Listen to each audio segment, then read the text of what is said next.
Good morning, America. For our viewers in the West, President Trump's first day, a deep freeze and major winter storm, and Ohio State takes the title. President Trump issues a total of 42 presidential actions upon his return to the White House, including sweeping pardons to nearly all the January 6 rioters. Full pardon. Granting clemency to the more than 600 people charged with assaulting or resisting law enforcement. Also taking on immigration. Trump declares an emergency at the southern border, the environment, TikTok, and more. This morning, new Secretary of State Marco Rubio joins us live. Historic southern snowstorm, the largest winter storm in decades, slams the Gulf. Plus, where some Americans are seeing their first ever blizzard warning. As 265 million brace for dangerous temperatures in at least 43 states. High alert. Crews in position in Southern California as the extreme fire danger continues, with wind gusts topping 80 miles an hour. Weight loss revolution. The large new study on popular GLP-1 medications looking at other potential benefits, from dementia to bacterial infections to substance use disorders. Our new chief medical correspondent breaks it down. Oh, what a night. Judkins breaks free. Quinshon Judkins hits a sprint. Overnight, the Ohio State University sprinting away with the national championship. National champion, baby! With stars on hand for the big game, including LeBron James. And you can't hide George. This is my first college football game, so good morning. Wow, I love seeing it through his eyes. We went behind the scenes of College Game Day. It's like so not my scene, but I'm here. Back to our Ohio roots, and me back to my ESPN roots. As Buckeye Nation says, Good morning, America! Good morning, America! And their quarterback, Will Howard, joins us live right here first on GMA. Live from Times Square, it's Tuesday. Good morning, America. Attending a college football game with Georgia, check off the bucket list.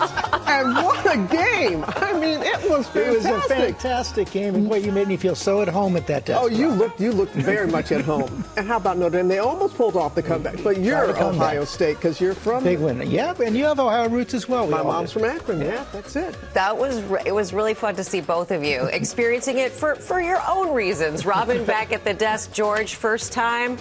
Gotta love it. Also ahead, Ginger is tracking the major winter storm on the move across the South and the extreme fire danger that is continuing now west. We're going to begin with President Trump's first day in office. Unprecedented scope of actions. The president signed a number of executive actions ranging from pardoning the January 6 rioters. He declared a national emergency at the U.S.-Mexico border, suggested we would be facing 25% tariffs on Mexico and Canada. Also withdrew the United States from the World Health Organization and climate change accords. We have team coverage starting with Chief White House correspondent Mary Bruce. Good morning, Mary. George, good morning. Well, it is clear that we are in a whole new era. President Trump declaring his inauguration Liberation Day and immediately getting to work with a remarkable show of the use of executive power, granting blanket pardons to virtually everyone charged or convicted on January 6th and moving quickly to undo the agenda of his predecessor. Trump promising to usher in a golden age for the country. Overnight, with the stroke of a pen, President Trump moving swiftly and aggressively to make good on his campaign promises, issuing sweeping pardons to nearly all of the rioters charged for their actions on January 6th. So this is January 6th. These are the hostages. Approximately 1,500 for a pardon. Yes. Full pardon. The full, complete, and unconditional pardons include the former leader of the far-right group the Proud Boys, Enrique Tarrio, sentenced to 22 years for sedition. Trump also commuting the sentences of 14 others charged with sedition, including Stuart Rhodes, founder of the Oath Keepers militia, sentenced to 18 years. Trump even granting clemency to the more than 600 people charged with assaulting or resisting law enforcement. Rioters on January 6th attacking police using everything from shields to flagpoles, even cattle prods. The day after the attack, Trump with this promise. To those who engaged in the acts of violence and destruction, you do not represent our country. And to those who broke the law, you will pay. But now, instead, he is reversing years of efforts to bring accountability for the attack that sought to disrupt the peaceful transfer of power after Trump lost the 2020 election. Craig Sicknick, the brother of Capitol Police Officer Brian Sicknick, who died after he was attacked on January 6th, telling ABC News that Trump's pardons are a betrayal of decency. Overnight, supporters of the January 6th rioters celebrating outside the D.C. jail, at least 2 released so far. They will be leaving tonight from this prison behind me. This as Trump celebrated his own triumphant return to Washington, attending 3 inaugural balls overnight.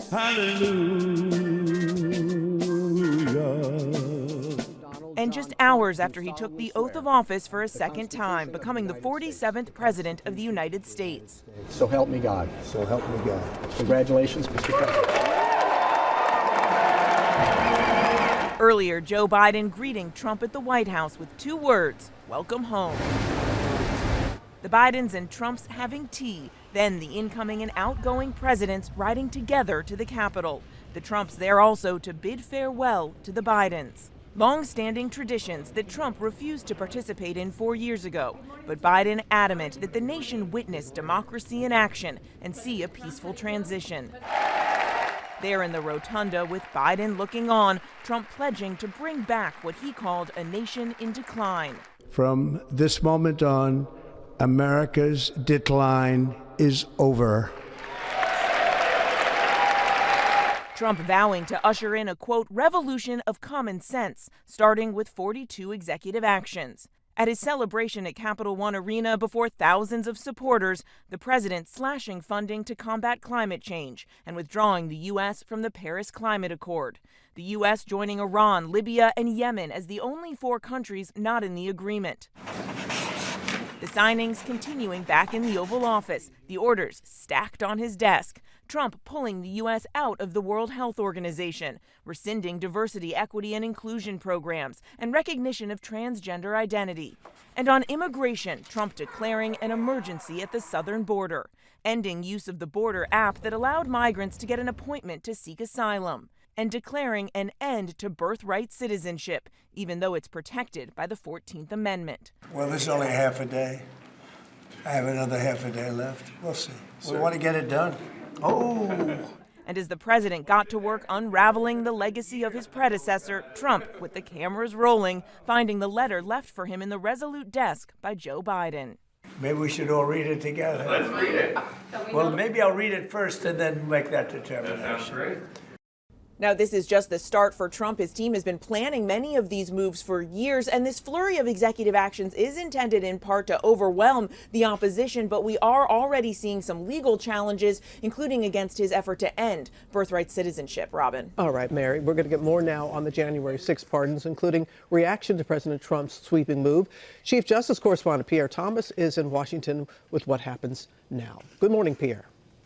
Robin, good morning. The president clearly believes that DOJ was overzealous in its prosecution of those involved on January 6th.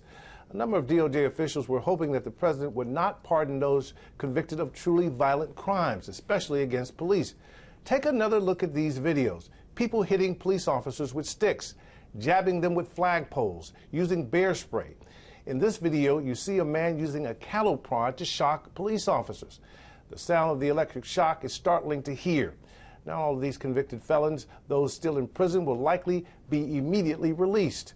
Family members of injured police are expressing outrage. The brother of one of the officers who died of natural causes after a confrontation with the mob called the pardons a betrayal of decency. One key question, how will law enforcement respond to a president many of them see as pro-police? Rebecca? All right, that is a big question, Pierre. Thank you.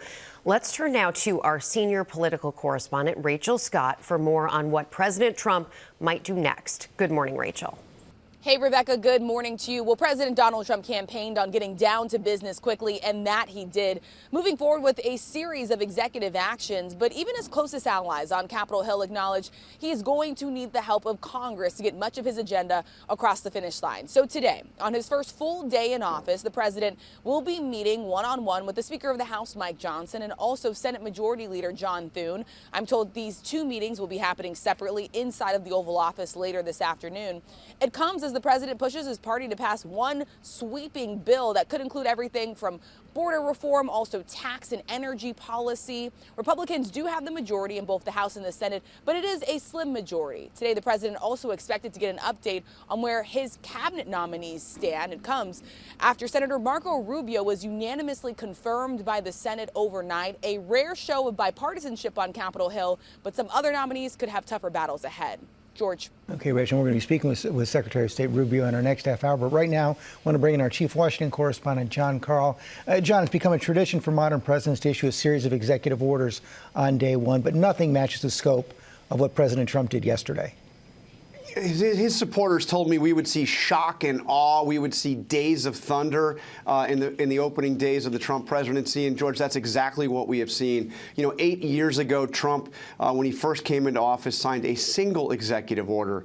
These were far-reaching. They were sweeping. Nothing more breathtaking than that pardon and clemency for virtually every single human being involved in the attack on the Capitol on January 6th. George, with that action, he effectively erases the most far-reaching federal criminal investigation in American history. It was a pardon, a series of pardons and clemency actions that went even beyond what the advocates for those prisoners, those people in prison for attacking the Capitol, expected. Every single person, including those that attacked police officers with flagpoles, baseball bats, 2x4s, it is absolutely breathtaking. Yeah, the juxtaposition is pretty stunning. The president taking the oath to uphold the Constitution, then pardoning those who were convicted of undermining the Constitution. One of the things that Mary talked about at the end of her piece right there, we are going to see a series of legal challenges to many of the things the president proposed yesterday. Look, virtually everything he did yesterday is something that mirrors what he talked about on the campaign trail. He is going to try to fulfill these campaign promises no matter how far-reaching. But he is going to face legal challenges on a lot of these executive orders. And then when it comes to legislation, the meeting today, George, he faces such a narrow majority in the House, now a single seat. He's going to have a very hard time, a very big challenge getting anything through Congress. John Carl, thanks very much. Robin? Okay, George, now we're going to turn to the rare snowstorm on the move through the Deep South. Winter storm warnings are in effect from Texas to Florida. Victor Oquendo is in Houston, which could see its most snow in 60 years. Good morning, Victor. Good morning, Robin. The snow is coming down now, and the feels-like temperature here in Houston in the teens. Not something you can say every day. The major concerns, keeping people off the roads and keeping the power on. So we've got hundreds of these bucket trucks here behind me right now, all pre-positioned by the largest utility in the state. They are ready to respond. This morning, an historic winter storm slamming parts of the country. Gulf Coast states like Texas in the path, facing bitter cold and freeze alerts. We don't do cold and we don't do ice well.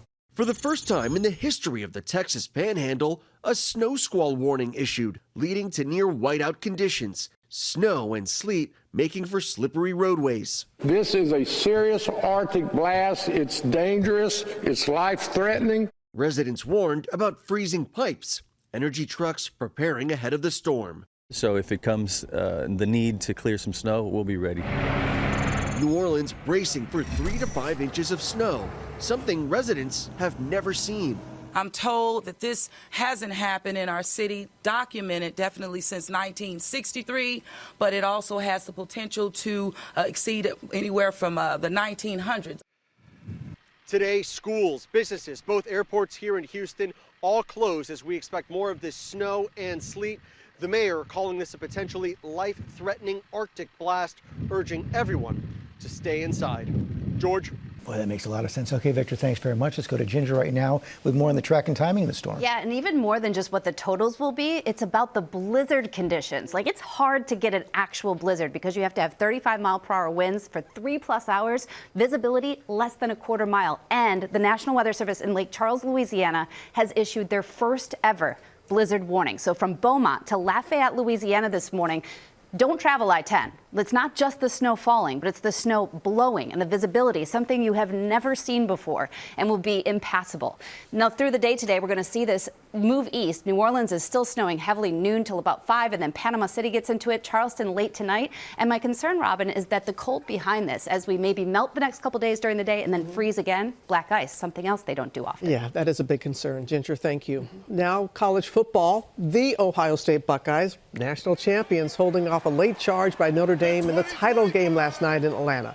Will Reeve was at the game, and he joins us from there with the big moments. Good to see you again, Will. Good morning.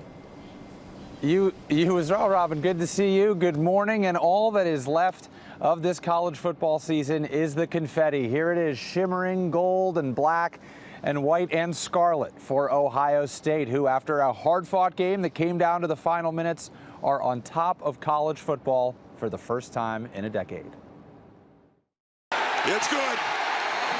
Overnight, the Ohio State Buckeyes are national champions, defeating the Notre Dame Fighting Irish 34-23. It's Ohio State, last team standing.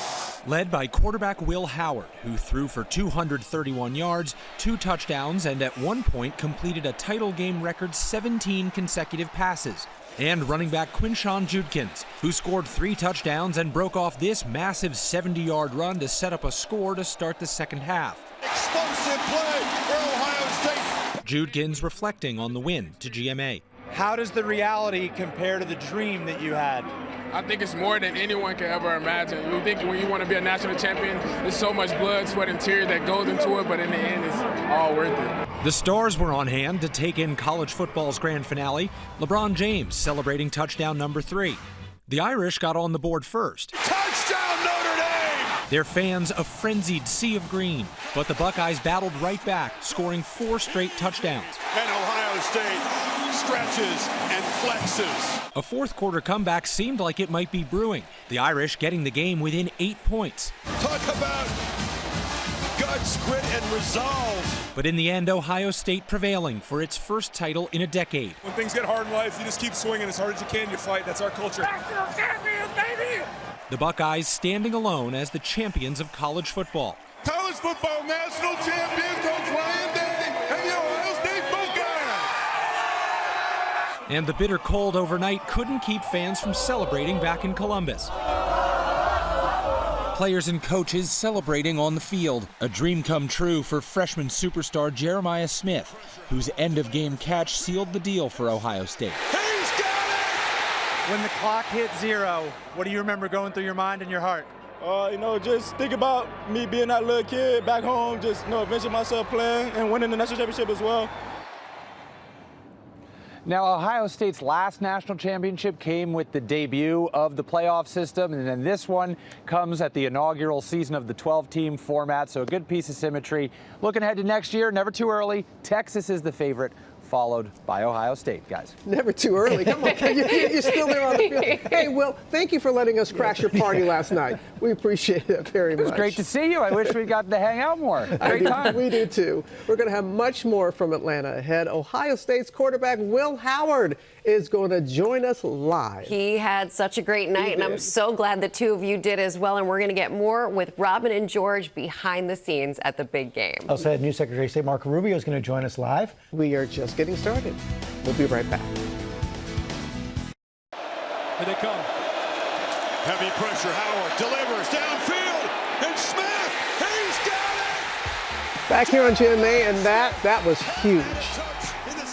Jeremiah Smith, the 56-yard throw from quarterback Will Howard helped seal the game for the Buckeyes, ending Notre Dame's hopes of a comeback. Will Howard, the QB, is going to join us live just ahead. Looking forward to talking to him. Also following a lot of headlines right now. Doctors say the first 3 Israeli hostages released as part of the ceasefire deal are in stable condition. Next hostage release will take place on Saturday. And President Trump's Middle East envoy says the family of one of the American hostages will be united within 14 days. Meanwhile, the Palestinian Civil Defense in Gaza says there could be as many as 10,000 bodies buried under the rubble there. Also breaking overnight, a prisoner swap for 2 Americans held by the Taliban in Afghanistan. The family of Ryan Corbett, who was abducted in 2022, confirms he's been released. The Taliban says Corbett and another U.S. citizen were exchanged for a Taliban member in prison in California on terrorism and drug charges. Corbett's family thanked both President Trump and former President Biden. Plus, Costco's unionized members have voted to authorize a nationwide strike. The Teamsters Union, representing some 18,000 Costco employees, says they'll walk out if there's no new agreement, including fair wages and benefits, by January 31st. And Cecile Richards has died. The former president of Planned Parenthood and daughter of former Texas Governor Ann Richards was diagnosed with an aggressive form of brain cancer in 2023. Cecile Richards was 67 years old. Such a special family. A special family, spent her life fighting for reproductive rights. Okay, we've got a lot more ahead, including Prince Harry's latest case against the British press in court this morning. That's coming up. Right now, we're going to speak with Secretary of State Marco Rubio.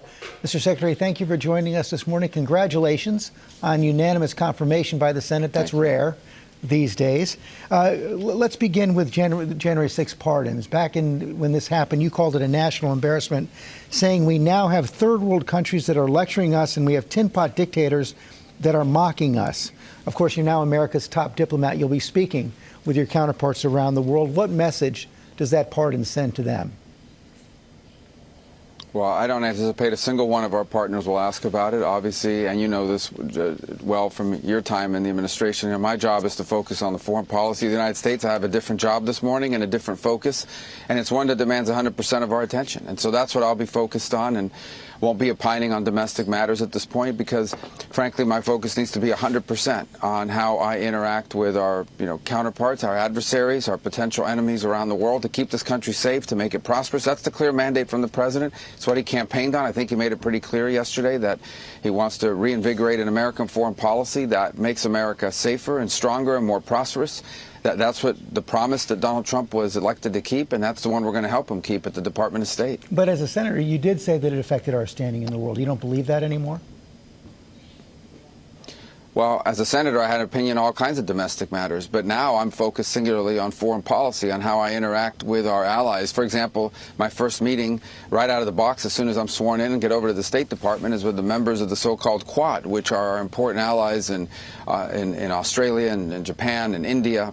And we'll be talking to them, and we'll be focused on that. None of these domestic topics are going to come up. They're going to be focused on how do we make our relationship one that increases and strengthens not just our position in the world, but, for example, freedom of navigation in the Indo-Pacific. And those are the kinds of things that we're going to be focused on 100%, and that's the things I'll be talking about.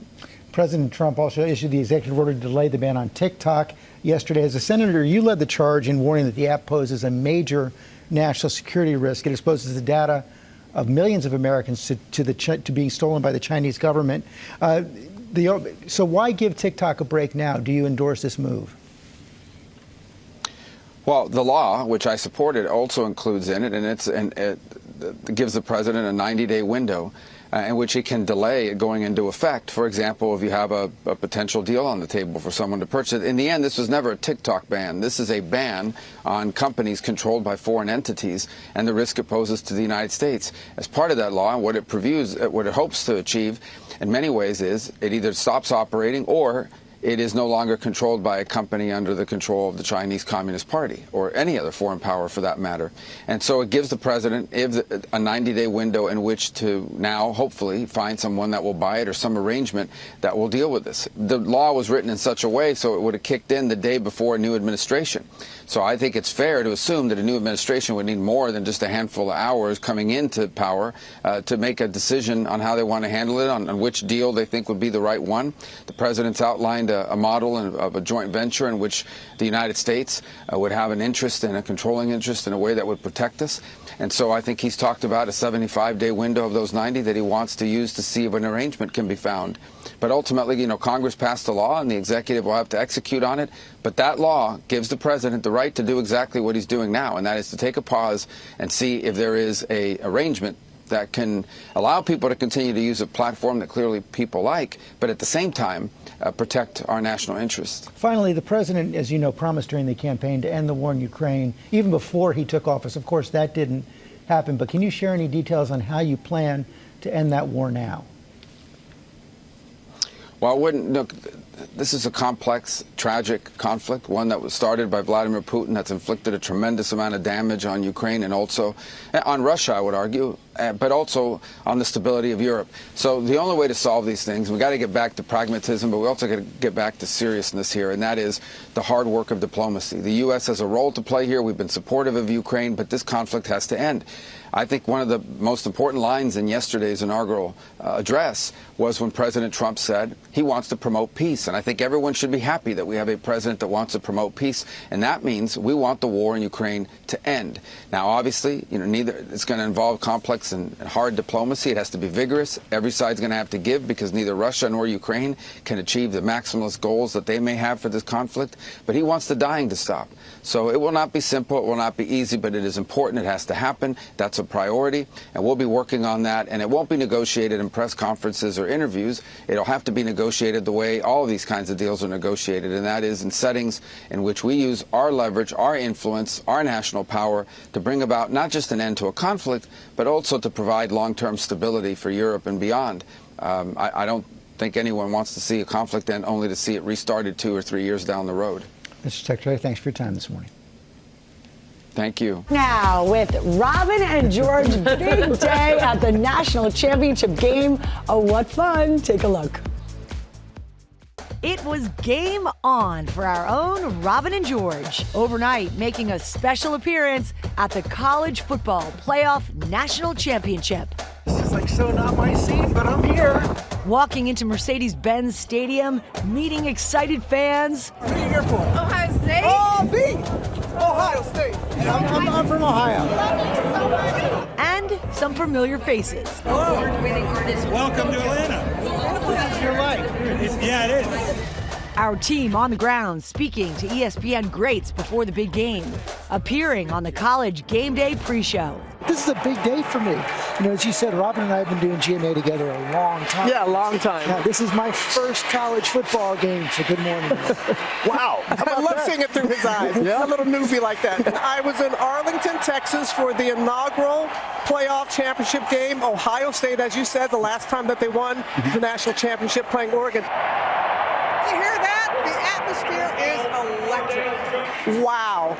What has happened in the decades since that? It's just wonderful to see the growth. You guys are getting ready to celebrate a milestone, George. What are some of the moments of Good Morning America you think of? I mean, there's been so many great. Probably the top one was the day. I'll never forget the day you came back from your bone marrow transplant. That was such a joyful day. Drum roll, it is official now. Welcome back, Robin. Yeah.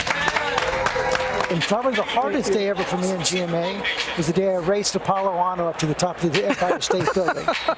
He gave me about a 10 staircase head start, and I did okay with the handicap. I never have to work out again.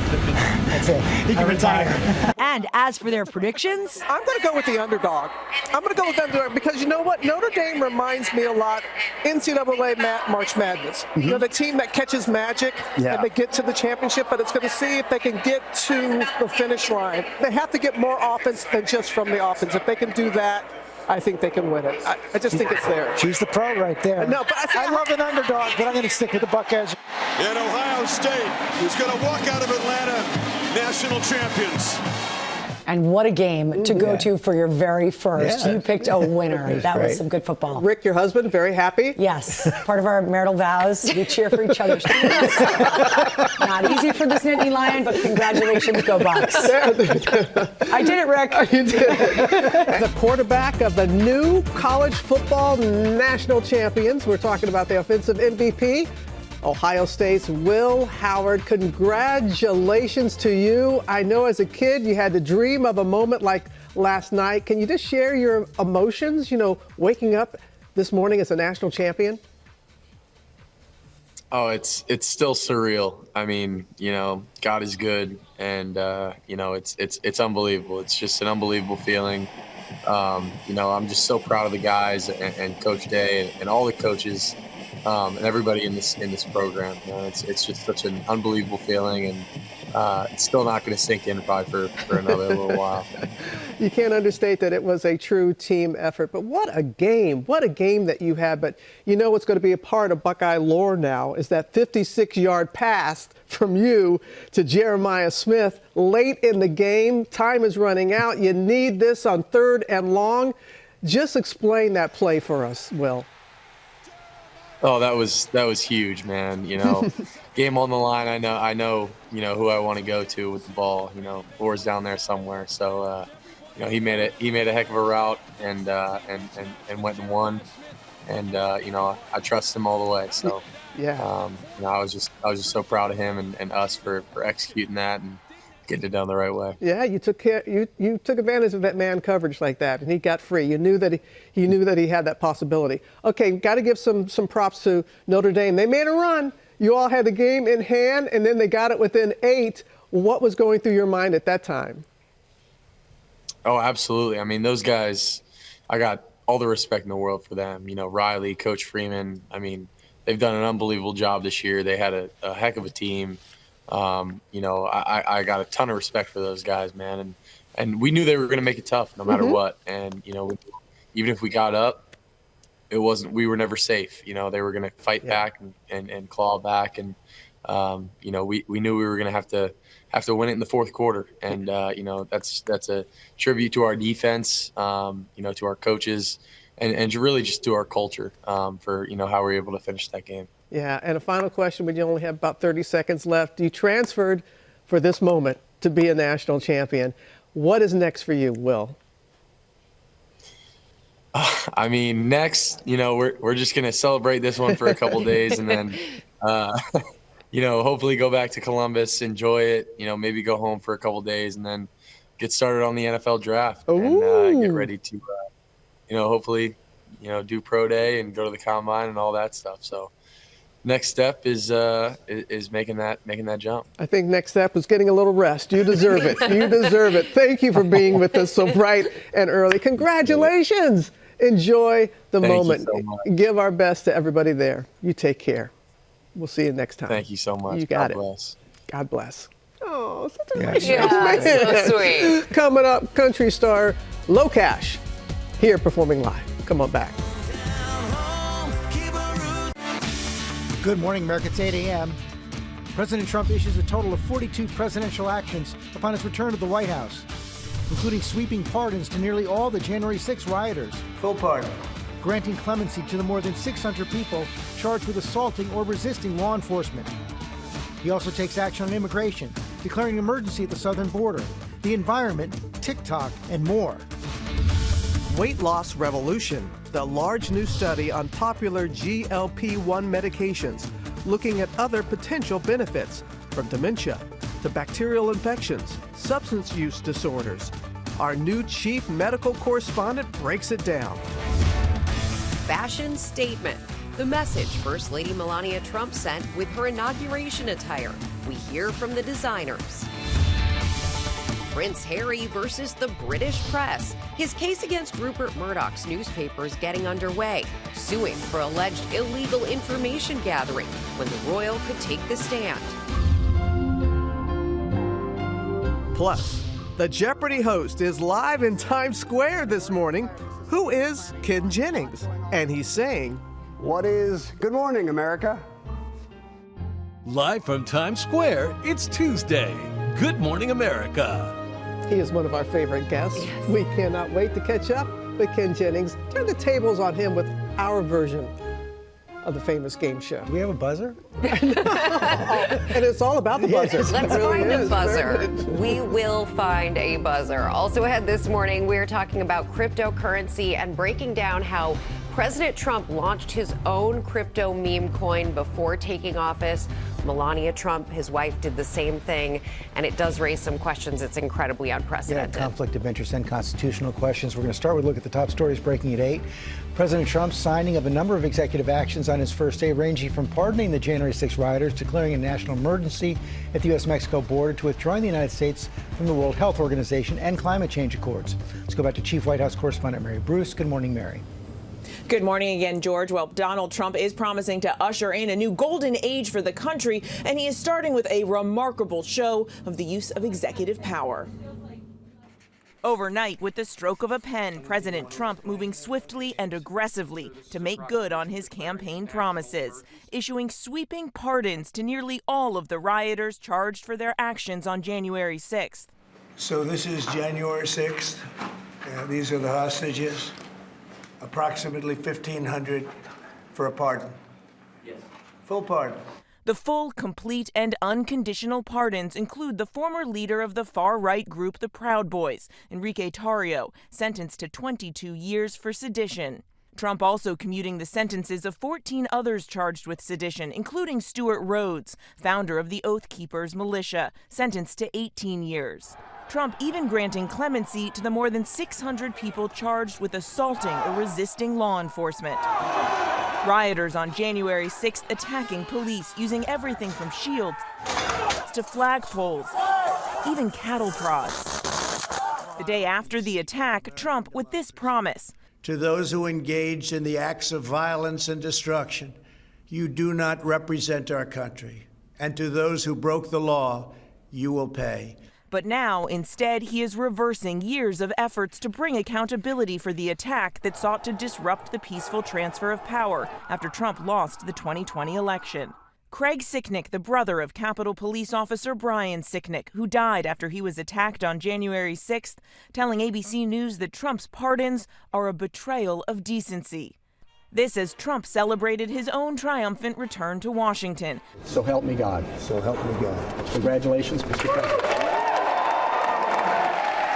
There in the rotunda with Biden looking on, Trump pledging to bring back what he called a nation in decline. From this moment on, America's decline is over. Vowing to usher in a, quote, revolution of common sense, starting with 42 executive actions. The president slashing funding to combat climate change and withdrawing the U.S. from the Paris Climate Accord. The signings continuing back in the Oval Office, Trump pulling the U.S. out of the World Health Organization, rescinding diversity, equity, and inclusion programs, and recognition of transgender identity. And on immigration, Trump declaring an emergency at the southern border and declaring an end to birthright citizenship, even though it's protected by the 14th Amendment. Well, this is only half a day. I have another half a day left. We'll see. We want to get it done. And this, of course, is just the beginning. Trump and his team have been planning these moves for years, but we are already seeing some legal challenges, including against his effort to end birthright citizenship. Robin. We will see what happens going forward. Mary, thank you. Now we have a GMA Health Alert, a new study about GLP-1 drugs often used for weight loss. Our new ABC News chief medical correspondent, Dr. Tara Narula, joins us. Welcome. Thank you. Good morning. This is making your debut. We're going to talk about you in just a little bit, but I know you want to get to the study first. Yes. What are we learning? Yeah, so this was a really big study. You know, so many of our conversations in doctors' offices and here on television have been about GLP-1s in the last year. And in fact, 1 in 8 Americans have either tried or are using GLP-1s, drugs like Ozempic. We've known about their benefits with diabetes, cardiovascular disease, and weight loss. But this study really looked at its effects on 175 different health outcomes. So they looked at the health records of over 2 million Americans, followed for about 4 years. And they basically found that there were obviously benefits and risks. It did seem that it reduced the risks for about 42 health conditions, increased the risk for about 19. Now, it's important to note this was a diabetic population. So they were comparing diabetics who used GLP-1s with diabetics who used traditional diabetes meds. So what were those benefits, Robin? Well, they were interesting. They were things like a reduction in Alzheimer's disease and dementia, a reduction in psychotic disorders, suicidal ideation, bulimia, seizures, reduction in clotting disorders, also reduction in respiratory conditions like COPD, infections like pneumonia, and finally substance use disorders, which is very interesting. So cannabis, alcohol, opioids, and stimulants. This was an observational study, so not cause effect, and it was a large white male population. So definitely has to be replicated in bigger It's still studies. promising. Absolutely promising. But we always hear about the risks. I know you touched upon it, but that's what we hear so much about. Certainly, and people want to know what are the risks, and there are some risks. Most important, and the ones we talk about most often that we did see in this study, are the gastrointestinal side effects. So that's things like nausea, vomiting, abdominal pain, stomach paralysis, even acid reflux, pancreatitis, diverticulitis. But then outside of that, some things people may not know about. So kidney stones were increased in this population, sleep disorders, headaches, arthritis, tendinitis, and then something that I've seen in my office, which is people who may have low blood pressure or even fainting on some of these drugs as well. Your office, you bring it up. You're a cardiologist. Yes. Okay, you work with a lot of patients who are on these these types of medications. So are you seeing the additional benefits? You know, we are having so many conversations in our office about weight loss and these drugs that we never used to have. You know, before, Robin, we had bariatric surgery, we had nutrition referrals, we had older drugs. Now we're seeing these drugs that can really cause about a 10 to 15% weight loss and have those cardiovascular benefits. So it's nice to be able to say to someone, not only might you lose weight, but you can reduce your risk of heart attack and stroke. And in this study, they saw a 9% decrease in heart attack, decrease in cardiac arrest, heart failure, stroke, and chronic kidney disease, which we know is also tied into cardiovascular disease. You're making a very strong debut. I got to say that. Yes. We really, truly want to welcome you to the ABC News GMA family. Can you just share with our viewers what your hopes are in sharing your experience about wellness in that? Yeah, no, thank you so much. And I'm so excited to be part of this family. And it's really a privilege that I get to come into homes and be part of American families and hopefully relay medical information and health information that is impactful, relatable, understandable, and really helps people make decisions about not only their health and wellness to improve their longevity, but also their quality of life. You know, we want to empower people with knowledge. We want them to be in the driver's seat of their care. That's really important to me. Like you said, health and wellness. That's right, both. The two go hand in hand. Yes. Dr. Narula, thank you very much. Thank you. What do you guys think? Oh, I have some questions for you, by the way, when we go to break. Thank you so much for being with us. So We're relatable. thrilled you're on the team, Dr. Narula. Thank you. So much to come. Okay, we're going to turn now to opening arguments in Prince Harry's latest legal case against the British press. This time, the royal is taking on media titan Rupert Murdoch. Lama Hassan is in London with those details. Good morning, Lama. Yeah, and good morning to you, Rebecca. We're here outside London's High Court, where Prince Harry's case against Rupert Murdoch's News Group newspapers was due to begin, but lawyers delayed the start, asking for extra time to negotiate behind the scenes. Now, there's much speculation here that Murdoch's NGN has presented a new settlement offer. What we do know is that the Prince, along with one other claimant, a British lawmaker, was due to sue NGN over alleged illegal information gathering that dates back to the 1990s and early 2000. Prince Harry is not here today, but we do understand that if the case goes ahead, he will be testifying in February. It's a high-risk case. Even if he is successful, Harry could be liable for a very large legal fee covering NGN's costs as well as his own. Now, Prince Harry has said it's a risk worth taking for what he says is accountability. The Prince claims that not only did journalists at Murdoch's Sun newspaper gather information on him illegally and hired private detectives to do so, but that senior executives knew about it and they covered it up. Now, NGN denies all these allegations. This is one of many cases that Harry has brought against British tabloids, saying it's his life's work to reform the British press. Guys. Some really significant claims there. Okay, Lama, thank you so much. And coming up in our GMA morning menu, Melania Trump's fashion statements, how she embraced American designers at the inauguration. Also had a GMA exclusive reveal about the Oscars. Plus what these WNBA stars do when they're not on the court. It's our new series, Off-Season Side Hustles. And Lara, these are two of our GMA favorites. I know, and they're going to kind of give away the answers. So, Robin, a Jeopardy clue for you. She is known for getting us organized with the best products, and he is game show host extraordinaire, keeping us all guessing. Who are Ken Jennings and Lori Bergamato? Coming up on Good Morning America. Don't go anywhere.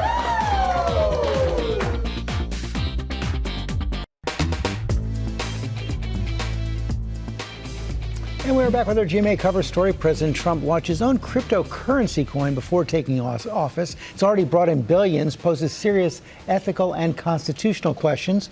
Elizabeth Schultz is in Washington with the story. Good morning, Elizabeth. Hey, good morning, George. You know, President Trump's never been shy about profiting off his name, selling sneakers, guitars, branded Bibles in the months leading up to the election. Now, as he pledges to make the U.S. the crypto capital of the planet, he is directly making money off his own new cryptocurrency.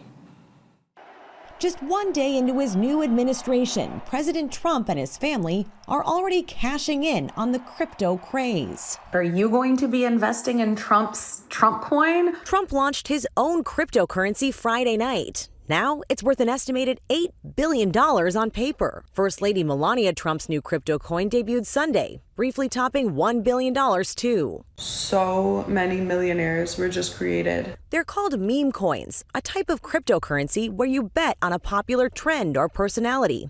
You buy the coin online. Its value can dramatically go up or down. Trump's own website cautioning it's not intended to be an investment opportunity. Cryptocurrency is a type of digital money that's not backed or regulated by any government or banks. Ethics experts warn Trump's direct ownership of crypto is unprecedented for a president. We should not be willing to accept financial conflicts of interest from our president, whether it's in cryptocurrency, social media platforms, or anything else. The president in 2021 denounced cryptocurrencies. Bitcoin, it just seems like a scam. But he has since accepted a flood of donations from crypto companies who helped fund his re-election campaign. Trump also profits from a crypto venture called World Liberty Financial he helped launch days before the election. It bought nearly $300 million in Bitcoin and other coins Monday, just as Trump was getting sworn in. Bitcoin and crypto will skyrocket like never before. Trump appointed a first-ever crypto czar to the White House, who now vows to take a friendly approach toward regulation. The reign of terror against crypto is over. Now, crypto enthusiasts are already hoping for another meme coin directly tied to Barron Trump. The websites for Trump's and Melania's coins do make clear that a big share of the revenues go toward the Trump family as the family looks to keep profiting off the presidency. Well, and that's where the question comes from, because the Constitution prohibits a president from taking any money from foreign governments. You have to track whether or not people are investing or foreign governments are investing. It could be a serious issue, and I know you're going to stay on it. Elizabeth, thanks very much. Rebecca? All right, George, thank you. We turn now to more on First Lady Melania Trump. 2020 co-anchor Deborah Roberts joins us from Washington. Good morning, Deborah. Good morning, Rebecca. A new administration brings with it lots of attention on words spoken and actions taken. And there were big moments yesterday, but also on what's being projected, specifically by the First Lady. This morning, fashion watchers are abuzz about Melania Trump's glamorous Inauguration Day looks. The First Lady stepping into her second term in a navy silk wool coat, matching pencil skirt, and ivory silk crepe blouse, the creation of New York native designer Adam Lippis. I decided that I was going to launch a new brand, the brand I have now, called Adam Lippis, a luxury women's sportswear brand. Mrs. Trump has turned to Lippis, a former Oscar de la Renta designer in the past, as has former First Lady Jill Biden. Lippis saying in a statement, the tradition of the presidential inauguration embodies the beauty of American democracy, and today we had the honor to dress our First Lady, Mrs. Melania Trump. And then her most talked about accessory of the day nearly getting in the way of the first couple's greeting in the rotunda, that navy boater-style hat designed by American milliner Eric Javits. It's a very humble hat, so, the fact that Mrs. Trump really brought it to life speaks to her presence. Constructing the hat with the same fabric as Mrs. Trump's coat, but it almost didn't make the look. There was that severe snowstorm and delays, and when it arrived, the box was crushed and it was all deformed. So at that point, I knew immediately I had to create another. The one you saw on her head earlier today was created in, just under 4 days. By evening, the First Lady bringing dazzle to the inaugural balls in a white strapless dress with black ribbon detailing. The A-line gown by trusted designer and stylist Hervé Pierre. The look complete with a dramatic choker, taking center stage with her husband for the couple's first dance of his new term. The French-American designer, also the mastermind behind her 2017 inaugural dress. A former model, Mrs. Trump is known for her luxury looks from major fashion houses like Dolce & Gabbana, Alexander McQueen, and Christian Dior. So her choice of smaller American designers to usher in her return to the White House may be a nod not only to her husband's focus on America, but a sign of her desire to write her own rules. As for critics who question his decision to connect his brand to a polarizing administration, Javits saying, I don't think fashion should be political. It's an art form. Guys? All right, Deborah. And by the way, Deborah Roberts is always rocking that art form. We love you. What did I say? No one better to talk about fashion than this woman. I'm telling you. We all want to go shopping in your closet. Yes. Please. Yeah. Get out of here. All right, new year, new organized life. Let's do this, everybody. We have got great solutions to clear the clutter as we reset for 2025. I love that idea, right? Yes. It just feels so good. So this morning, we're going to start with the kitchen. GMA lifestyle contributor extraordinaire, Lori Bergamato, is with us. And as I just alluded to, we're going to start with some products that resolve common problems when it comes to kitchen organization. Let's start with this first big reveal, shall we? Yes, this is for, ta-da, your food, okay? Storage. So experts say that you can reduce your food waste by 30% if you're able to see what you have, right? That is so true. we love, this is our pick for the best food storage system because you just have to click once and you get all 10 pieces. This is from OXO. We know and love this brand. Lara, you're gonna love doing this. It's wildly addictive. Like you just pop the button there, and what pull. that does, look at that. What that does is nice. You're not exactly, because I have then spilled. You know what exactly, I mean? and it just tosses. I know that's everywhere. hard to believe, America. She's got it so together, but the OXO system is great. It keeps everything airtight, and you can see it's all really stackable and easy. And by the way, attractive. Yes, indeed. We try to make it look good too. Thank you. All right. So next up, rearranging pots and pans. Yes, please. Yes. Okay. With this helpful tool. Here we Mine go. is like Jenga. I know, and then it's like clanging all over the place. Things are falling out. Where do you put the lids? Simple solution. Oh, we're gonna get to that one too. But a simple solution. This is from Mainstays at Walmart. It's under $30, and it's great because it's really adjustable. So you can see all these little divots here. You can make Is it easy to adjust though? It's very easy to Okay. adjust, and it also has these little hooks so you can hang your utensils I'm there doing that. as well. So keep all of that together. But And I you alluded said the to the magic lid. word: organize your lids. Bye-bye. Okay, I am obsessed with these. This is from the company Joseph, super innovative. So easy to install, these little hooks essentially for your lids. All it is is a little. it's 3M tape. It's 3M tape. You Okay. just peel it off, right? And it sticks. It's super So you could do strong. that on mine are in drawers. So I guess you could do it on the inside. You of can the do it on the drawer. inside of the drawers. You can do it on the inside of the door handles. There are so many different places. You can get creative inside of pantries. Okay. But the lids are one of those things that can really stymie your whole organization. So you can get a 4-pack because you can never for under stack $12 them neatly. No, you know? no. All right, so now let's get to cleaning products, and you've done it again. This We've is so done attractive. it again. Okay, so experts also tell us that you can save up to $300 if you don't duplicate what you already have. How do you avoid duplication? Being is able making to sure you see can it see and it. find it. So this is all from Utopia, Lara. You can see everything. Lazy Susan, so Okay, I'm nothing definitely flies getting out. this, too. This is a storage caddy, so I you need can this whole take it list. around. It's yes. great. And this one has little wheels, so you can just cart it off anywhere you QR want. code for you and me right there on your screen. Okay. And then finally, do we all have those that one moms and cabinet? dads out there. The I know you water feel bottle me. closet. Water bottle. We have the solution, you guys. This is from the Container Store. Under $15, stackable, non-slip.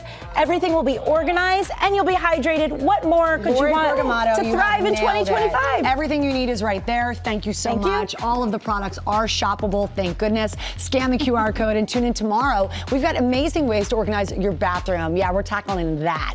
Coming up, though, who is Ken Jennings? Stay with us on Good Morning America. Historic statements is our category. Here's the final Jeopardy. Clicking away his first fire. This is somebody planning. And welcome back to our Celebrity Jeopardy tournament. This is our third season in prime time now, and in previous seasons, we've seen Ike Barinholtz and Lisa Ann Walter crowned as our champion. Who will be our big winner this year and earn that $1 million grand prize for charity? The road to victory begins right here in the quarterfinals, as tonight we welcome Rachel, Seth, and Margaret to the competition. Best of luck to all three of you. Are we ready to do this thing? Yes. Here we go, into the Jeopardy round. Quick sneak peek of this week's episode of Celebrity Jeopardy. So good. That match features Rachel Brosnahan, Seth Green, Margaret Cho. Ken Jennings is right here with us right now. Pleasure to be here. Thanks for having me back. So how did the celebrities stack up this year? You know, I just want to say for the record, Celebrity Jeopardy is not the SNL Celebrity Jeopardy. This is like legit. These folks are smart. A lot of them are broadcasters, stand-up comics. We had Neil deGrasse Tyson. These might be our smartest celebrities. Wow. Yeah. And that's a high bar, because we all know how smart celebrities are. Why are you looking over this way? You're a natural, kid. You're an absolute natural. Okay. You want to play a little GMA version? Yeah, we're going to play GMA Jeopardy. Yeah, because you're the host, but we know you're also the GOAT when it comes to being a contestant. You got the buzzer. They gave me a buzzer, and I haven't had a buzzer for so long. This is taking me back. Well, this was George's request. Yes. Okay, let's look at the categories. We got the Mean Girls, try Dream Girl. Name dropping. Okay. I should do it like a pro. Signed, sealed, delivered. Yeah, show us how you did it. Well done. Hotel superstitions. Oh. No vacancy. Oh, your voice just got a little lower. Behind the scenes. Oh. And set in stone. Oh, my. All right. Pick the first category then. All right. I'm going to be out of a job. No. First category you're going to select. I will take behind the scenes for 100. Behind the scenes, and here it is. This is the odd story behind the Jeopardy theme song written by the show's creator, Merv Griffin. Oh, I'm going to buzz in on this one. What is a lullaby? It was a lullaby for his son, Tony, and he made it the think music. And I think he said over the years he earned more money from the royalties for the music than he ever did for creating the show. That's where the real money is, apparently. That's amazing. You got to write the theme song for your show. All right, you ready for another one? Yeah, let's do it. Let's do name dropping for 400. Name dropping for 400, and here is your clue. This is what your oldest son called you instead of Dad the summer you were on Jeopardy as a contestant. He was only a year old, and he called me Ken Jennings all summer. That's what the announcers, that's what Johnny Gilbert said on Jeopardy. Of course, you don't get credit because you didn't say who is Ken Jennings. Oh! Nicely done! George pulling out those Jeopardy guest hosting skills. Yes. You'd love to see it. Pick your next category. How about George is very proud. Hotel superstitions, no vacancy for 300. Okay, here's your clue. Jeopardy fans may be surprised to know this is where you stayed your entire run on the game show. What is a very rundown motel on Sepulveda? It was very close to the lot, and the sign said it had color TV and phones, and I was like, wow. Color TV and phones, and you know, once I had made a lot of money on the show, I kept staying there because, you know, you don't want to shake things up. Are you super superstitious? Apparently, I'm just superstitious enough to play in this terrible hourly motel. You didn't have one of those five-core, you put the quarter in. What kind of hotel? I don't know if they have those anymore. George, you are just telling on yourself left and right. Okay, you're 3 for 3, Mr. Jennings. What's your next category? How about Mean Girls Try Dream Girls? For Okay, $200. and here's your clue. She's the famous comedian behind the hit movie Mean Girls, who's also your dream Celebrity Jeopardy guest. Who is Tina Fey? I would love to book Tina Fey on Celebrity Jeopardy. Yeah. She seems quick. Maybe it's just because celebrities with glasses always seem very smart to me. Note to self. Yeah. Exactly.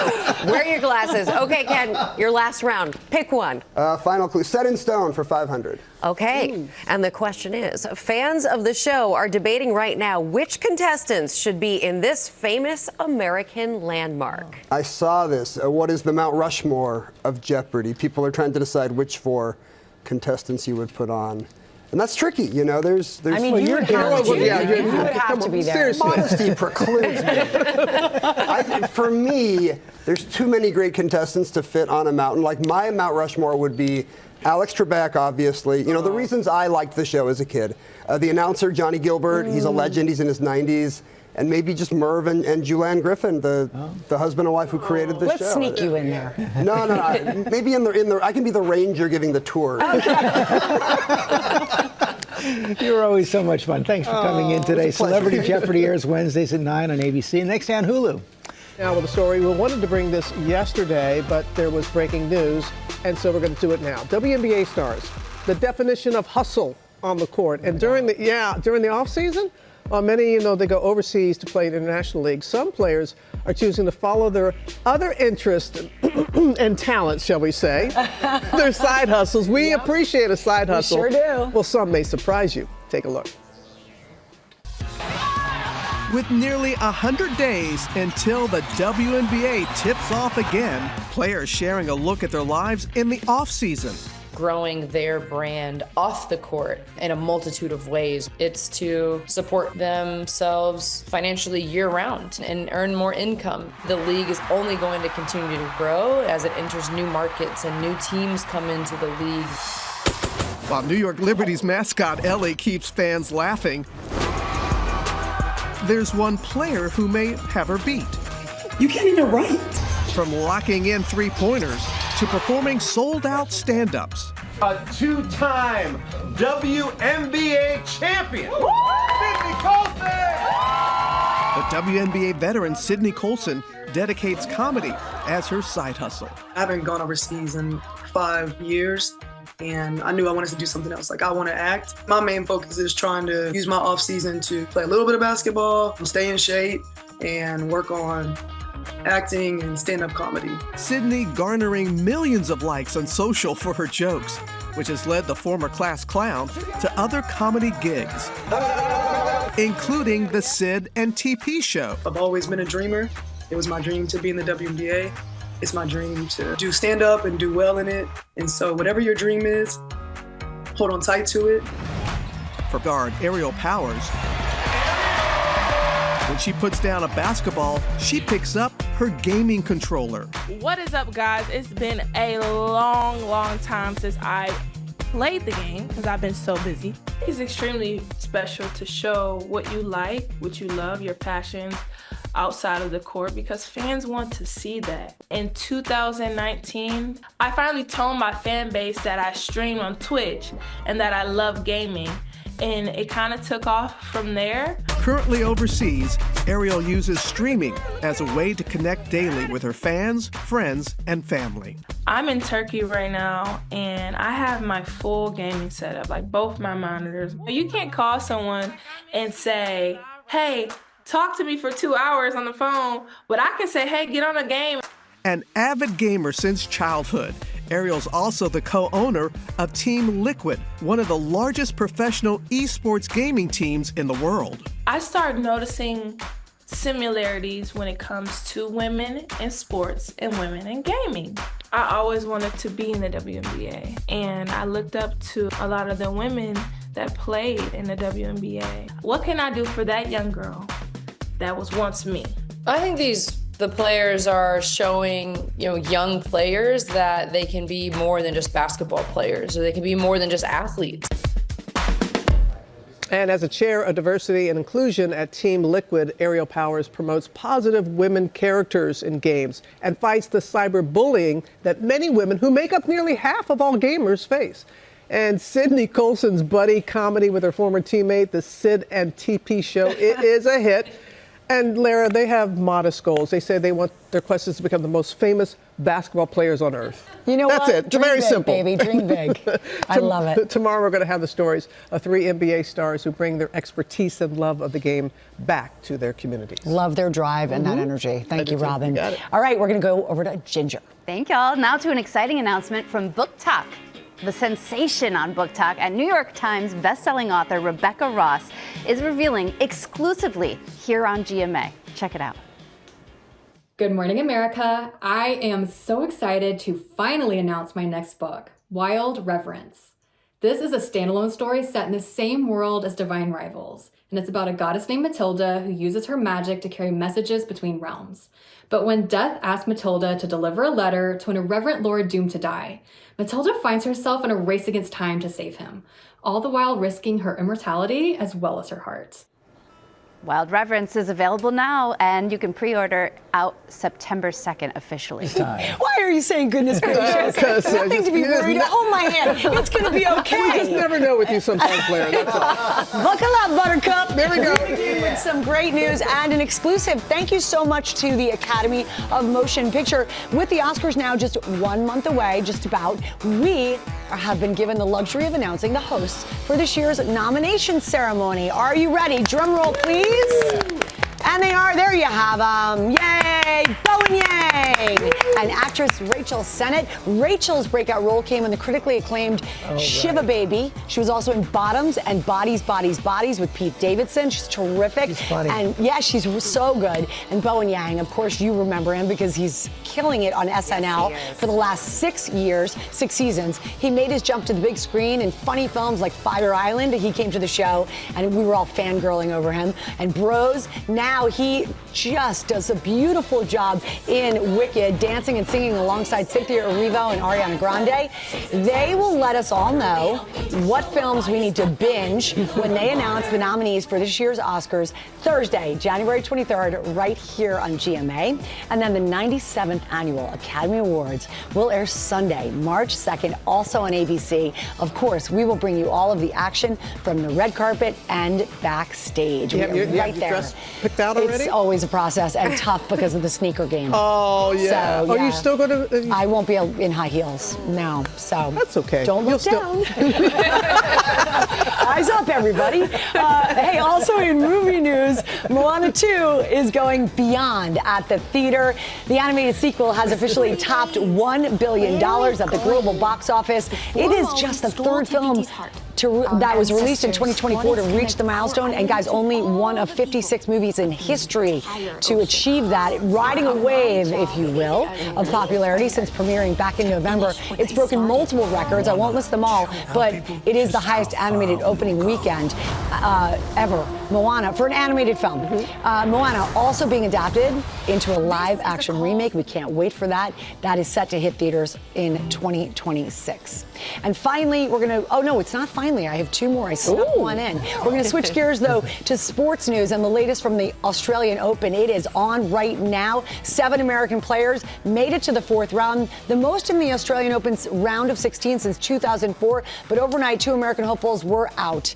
Tommy Paul losing to number 2 seed Alexander Zverev, and Coco Gauff also losing her first match of 2025. She's had a great year so far. To 11 seed Paula Badosa from Spain. The Americans still have a shot, though, for the semis. Ben Shelton is still in it. Emma Navarro, Madison Keys, all playing later today. Good luck to you guys. Meanwhile, 2-time defending champ Aryna Sabalenka, my goodness, she's looking so good, you guys. And she has secured her spot in the semifinals. Just this morning, Carlos and Novak Djokovic, Alcaraz and Djokovic are in a rematch as we speak of the 2024 Wimbledon finale. They are playing a tight match into the night there. The quarterfinals of the Australian Open continues tonight at 9 p.m. Eastern on ESPN2. Do not miss it. It's great tennis this year.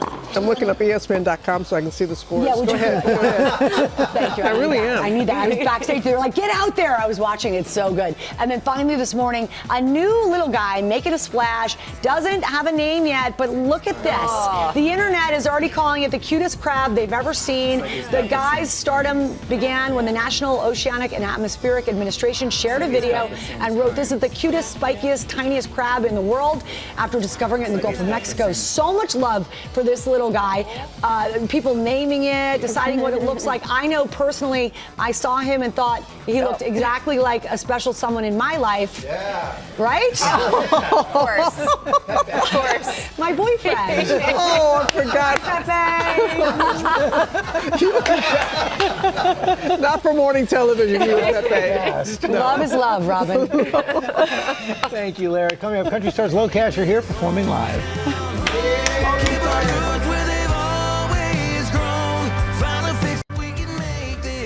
Back now with platinum certified country stars Low Cash. People magazine is calling them country music's feel-good duo, and that's hard because country music feels good. So these guys are amazing. They had a huge performance at the Grand Ole Opry, and they have one at the Grand Ole Opry in Nashville next month. Can you tell I'm excited? But right now they are with us live with their current smash, Hometown Home. Guys, take it away. So good to see you.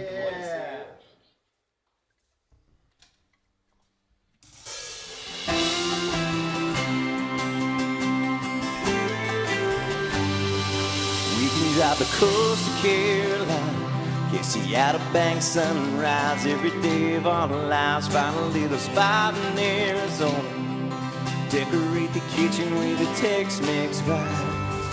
From the Sunshine State to the Golden Gate, anywhere you wanna roll island. But I got another idea, we can kick it right here. Ain't even gonna load that truck, we can make this hometown.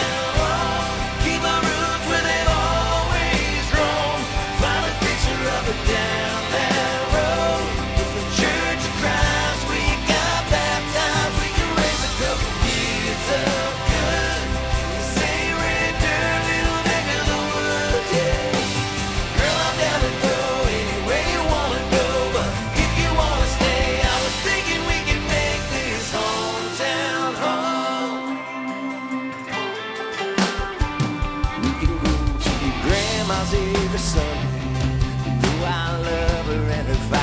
our suppers take us back to the field we had our first day.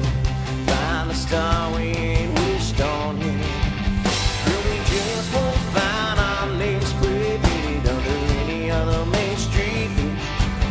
If we hit that road in a way to big up, imagine all the things we'd miss. We can make this hometown home. Keep our roots where they've always grown. Find a picture up and down that road. From the Church of Christ we got baptized. We can raise a couple kids up good. Say render, little neck of the woods, yeah. Girl, I'm down to go anywhere you wanna go, but if you wanna stay, I was thinking we can make this hometown home. Roots that they always grown. Find a fixer up and down that road. From the Church of Christ we got baptized. We can raise a couple kids up good. Say render, little neck of the woods, yeah. Girl, I'm down to go anywhere you wanna go, but if you wanna stay, I was thinking we can make this hometown home.